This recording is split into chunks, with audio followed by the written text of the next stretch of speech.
At least 27 people killed after dam bursts in Kenya, sweeping away their homes while many of them were asleep, police have said.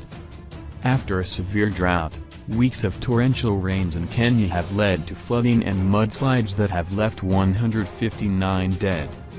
The private Patel Dam, used for irrigation and fish farming, burst yesterday evening in Solai, near the Rift Valley city of Nakuru, Regional Police Chief Gideon Kibunjah told AFP. The search and rescue exercise is ongoing and more bodies have been retrieved. The death toll is now 27, Kibunjah said. It is a disaster because most people were asleep when the tragedy occurred and their houses were swept away. He said 36 people had been hospitalized. A senior police officer at the scene, speaking on condition of anonymity, said emergency workers had spent the night combing through engulfed houses to retrieve the bodies of the victims and had only covered about half of the affected area.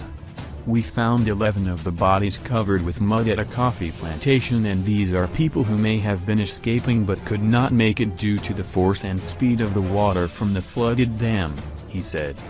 The dam is surrounded by an informal settlement housing casual laborers who work on nearby farms. The Kenyan Red Cross estimates that up to 500 families were affected by the disaster, which took place some 150 kilometers, 90 miles, northwest of Nairobi.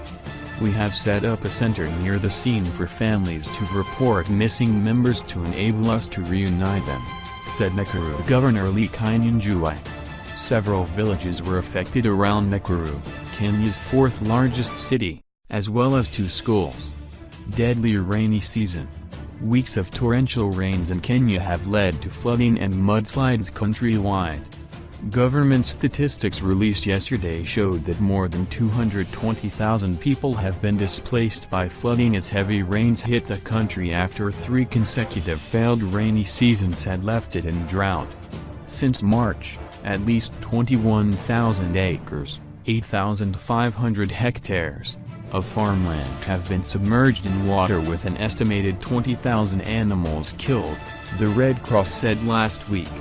The floods have also destroyed road networks in some parts of the East African country, and in some cases the military has stepped in to airlift residents from submerged houses. The Red Cross appealed last week for $5 million, €4 million, to help those affected. The deluge has affected large parts of East Africa, destroying crops and killing farm animals after a severe drought which had sent food prices and inflation soaring and left millions in need of food aid.